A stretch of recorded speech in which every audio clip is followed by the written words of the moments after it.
Assalamualaikum warahmatullahi wabarakatuh. Bismillahirrahmanirrahim. Allahumma aftah alaina hikmatakawan syuh alaina min khazai rahmatika ya arhamar rahimin. Rabbi shrah li sadri wa yassir li amri wahlul 'uqdatam min lisani yafqahu qawli. Alhamdulillah, kita bertemu lagi dalam channel Ustazah Ija dengan tajuk Korban, iaitu dalam bahagian ibadah pendidikan Islam tingkatan 4. Baiklah, marilah kita mula untuk belajar.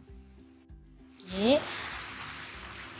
Anak-anak murid semua akan mendapat dalam pembelajaran ini, murid akan dapat yang pertama menyatakan maksud hukum, dalil serta haiwan yang disyariatkan kurban.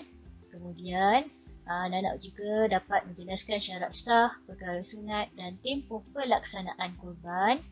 Kemudian kita dapat tahu bagaimana daging korban itu akan dibahagikan dan juga apakah hikmah korban yang akan kita dapat daripada amal ibadah yang disyariatkan oleh Allah Subhanahu Wa Taala ini. Okey, kita sama-sama tengok.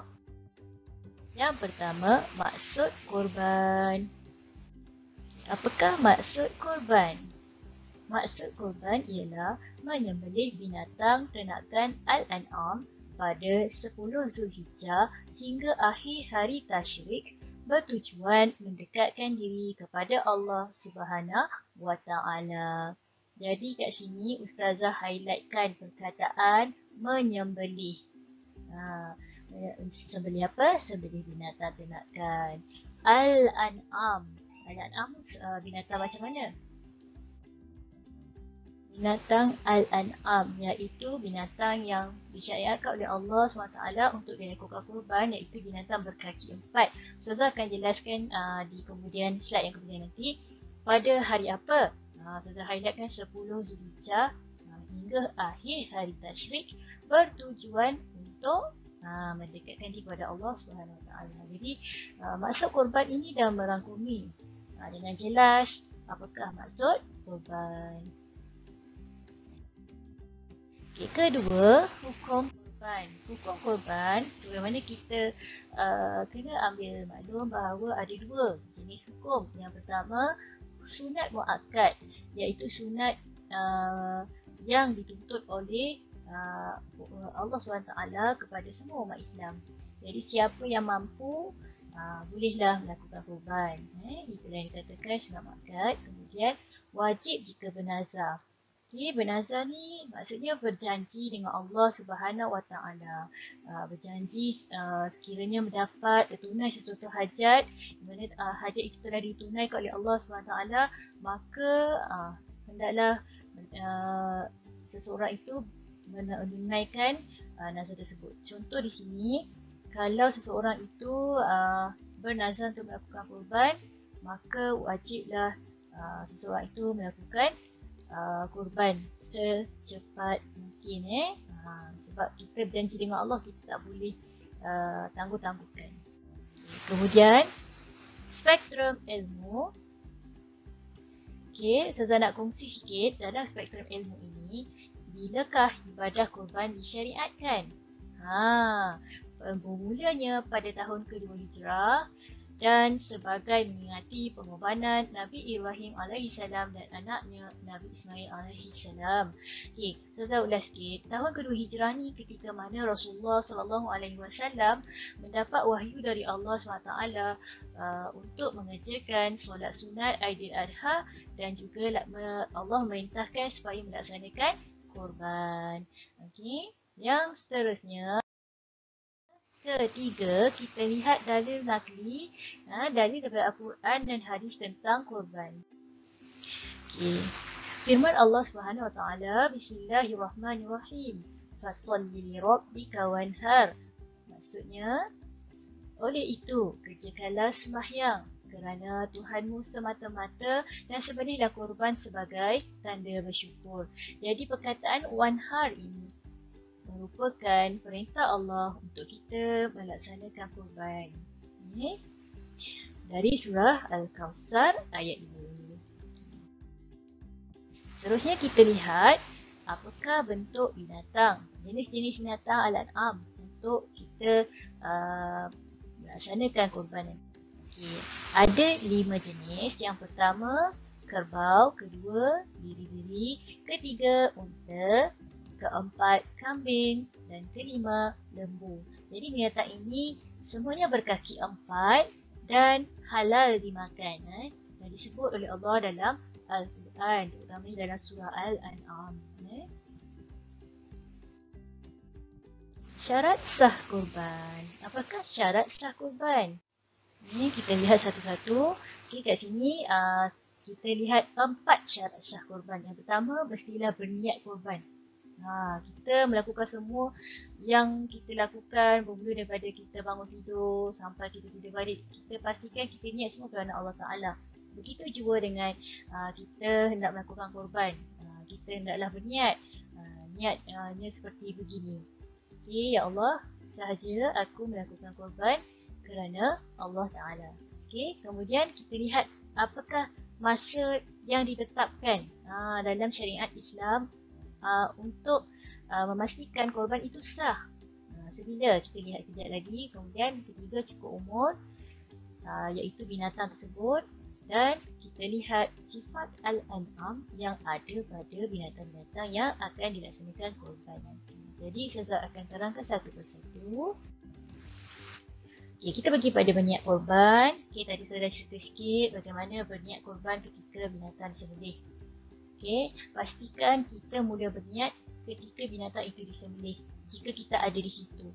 Jika kita tidak ada, kita boleh kita boleh berniat dari jauh pun tak ada masalah. Asalkan kita maklum bahawa hari-hari tersebut adalah hari di mana korban akan dilaksanakan dan kita boleh mulakan niat.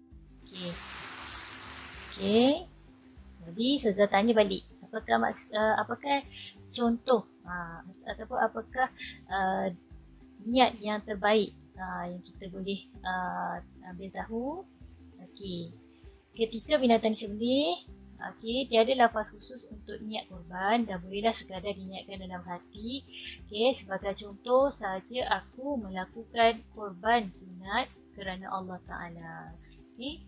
Jadi sebagaimana Ustazah beritahu tadi lah kan, kita nak menuntut ilmu pun kita kata kerana Allah Ta'ala, kita nak solat pun lillahi ta'ala, kita nak makan pun lillahi ta'ala. Jadi jangan kita dalam niat kita tu, pastikan niat kita tu ada kerana Allah Ta'ala. Okey, seterusnya kita pergi yang kedua, masa pelaksanaan. Korban akan dilakukan selepas solat Hari Raya Aidiladha, iaitu pada 10 Zulhijjah hingga terbenam matahari pada akhir hari Tasyrik, iaitu pada 13 Zulhijjah. Okey, jom kita tengok kalender. Okey, kita tengok kalender. Okey, ini adalah contoh kalender bulan Zulhijjah. Okey, di mana okay, ada ruang kosong. Ruang kosong ni lah adalah tarikh-tarikh khusus untuk kita laksanakan korban. Yakni ia bermula dalam bulan Zulhijjah, ia bermula pada bilakah hari Tasyrik? Bilakah hari Tasyrik? Jadi yang tadi yang Ustazah beritahu tadi, hari Tasyrik jatuh pada 10, 11, 12 dan 13 Zulhijjah. Jadi ini adalah hari Tasyrik, di mana hari inilah, keempat-empat hari inilah kita boleh melaksanakan amalan korban. Jadi kita tengok secara jelas lagi. 1 Zulhijjah, orang yang berkorban makruh bercukur dan memotong kuku. Korban tidak sah dilakukan sebelum 10 Zulhijjah. Jadi janganlah kita buat korban sebelum 10 Zulhijjah. Tak sah korban tu. Dan juga kenapa makruh bercukur dan memotong kuku? Kerana sebagaimana hadis Rasulullah SAW, Rasulullah berpesan kepada kita supaya melakukan amalan sunat, iaitu tidak bercukur dan memotong kuku. Pada bermulanya 1 Zulhijjah. Siapa orang yang berkorban saja. Orang berkorban ni sunat tidak bercukur dan tidak memotong kuku bermula 1 Zulhijjah sehinggalah amalan korban itu telah berjaya dilakukan, barulah boleh potong kuku dan bercukur. Kemudian 10 Zulhijjah, waktu penyembelihan yang paling afdal. Afdal maksudnya yang terbaik. Iaitu selepas naik matahari, selepas solat sunat Ailadha dan 2 khutbah. Senang cerita, lepas solat sunat Ailadha, balik-balik tukar baju raya tu, pakai baju yang sesuai untuk melaksanakan amalan kurban. Pada 11, 12, 13 sunat dilaksanakan kurban. Kemudian pada 14 Zulhijjah, kurban tidak sah lagi. Dilakukan yakni selepas terbenam matahari 13 Zulhijjah. Dalam bulan Islam, selepas terbenam matahari 13 Zulhijjah itu dah masuk 14 Zulhijjah. Jadi, saya ulang semula ya, 1 Zulhijjah, makruh potong kuku, bercukur. Kemudian 10 Zulhijjah adalah waktu paling afdal untuk melaksanakan kurban. Seterusnya pada 11, 12, 13 sunat untuk dilakukan kurban, dan akhir sekali pada 14 Zulhijjah tidak boleh lagi, tidak sah dilakukan kurban. Baiklah, strategi yang ketiga, cukup umur. Bagaimanakah binatang al-an'am dikatakan cukup umur? Kita tengok unta mesti 5 tahunan ke atas. Lembu, kerbau, kambing mesti 2 tahun ke atas. 2 tahun hidup lah. Biri-biri 1 tahun hidup ataupun sudah bersalin gigi hadapan setelah berumur 6 bulan.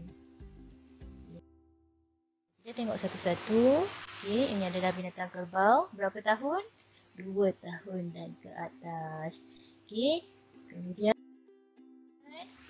binatang ternakan al-an'am seterusnya, lembu, kita boleh korbankan bagi yang berusia 2 tahun dan ke atas. 2 tahun dan ke atas ni maknanya tubuh badan mereka dah cukup sempurna, tegap, dan dagingnya sedap molek lah. Dagingnya kata kalau yang gemuk tu banyaklah isi. Dan seterusnya kambing 2 tahun dan ke atas juga. Kemudian kita pergi pada baby, umur 1 tahun atau sudah bersalin gigi hadapan setelah berumur 6 bulan, dah boleh dah. Kemudian kita tengok pada unta. Unta mesti umur 5 tahun dan ke atas. Jadi setakat ni unta satu masa dulu pernah dibawa ke Malaysia. Saya ingat masa tu sekolah menengah. Jadi pernah dibawa, namun selepas itu tidak lagi, tahun akan datang ni tidak lagi dibawa kerana ada masalah dari segi penyakit. Jadi kalau siapa yang nak makan daging unta ni, bolehlah mengerjakan umrah. Kalau ada rezeki boleh ke sana, ke Mekah dan Madinah untuk merasai daging unta. Yang terakhir sekali, sifat al-an'am yang ada pada binatang al-an'am itu tadi merupakan satu syarat sah korban. Di mana binatang-binatang korban ini pastikan tidak ada penyakit, tidak cacat, tak buta, tidak gila ataupun tak kurus. Kalau kurus kita nak makan apa kan? Kita nak korban apa? Kita nak merasai nikmat daging korban tersebut. Tapi kalau kurus kita dapat tulang je lah kan? Tak nak lah macam tu.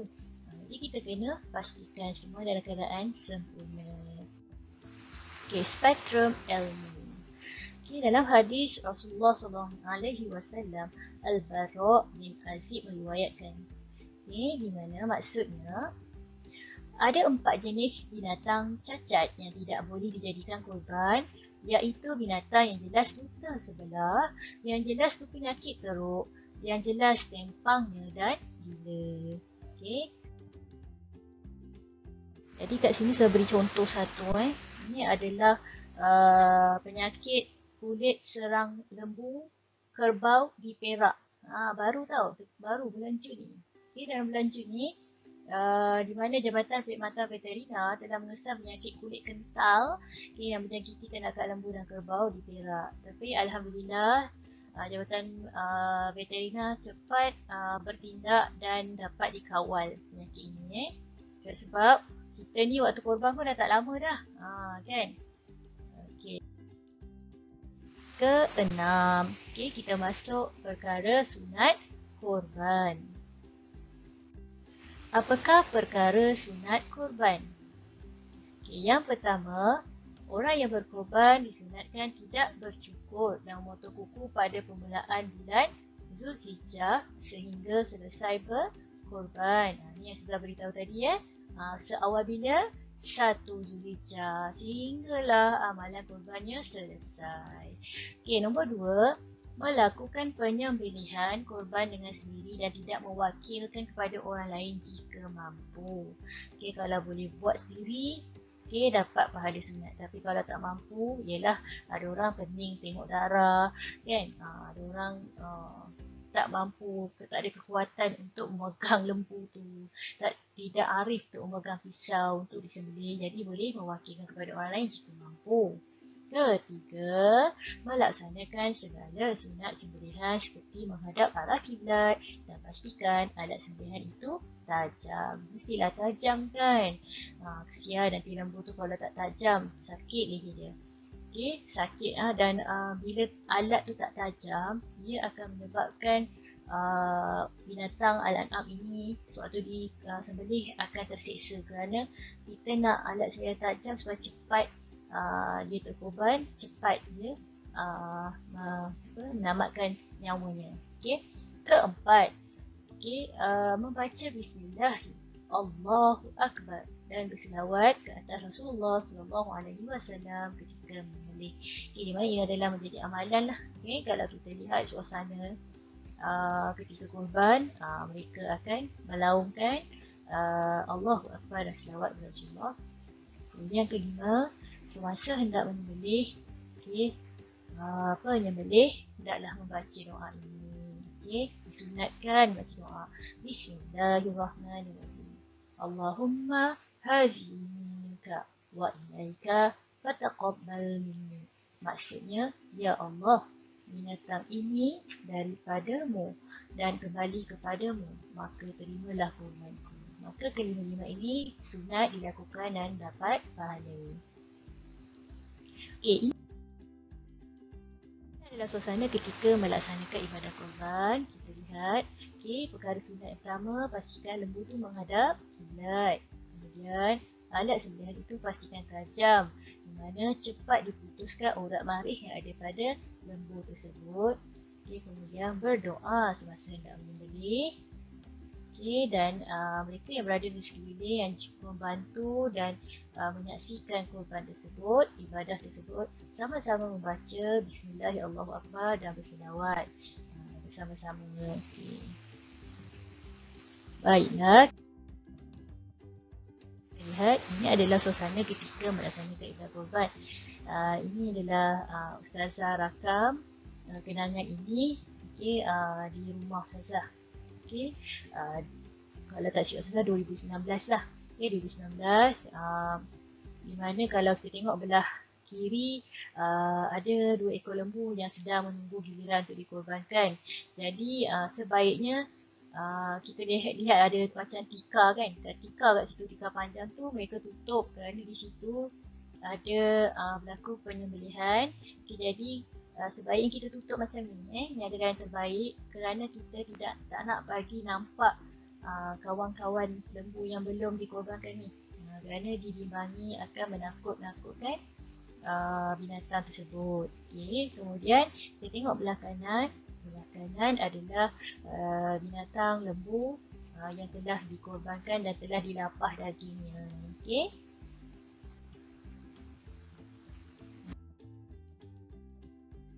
Ini ada lagi satu contoh. Jadi caranya bahagian ni umat Islam lah, Muslim, lelaki bersama-sama untuk mengerjakan melapah daging sehinggalah kita sebersih-bersihnya. Apakah yang terjadi selepas itu?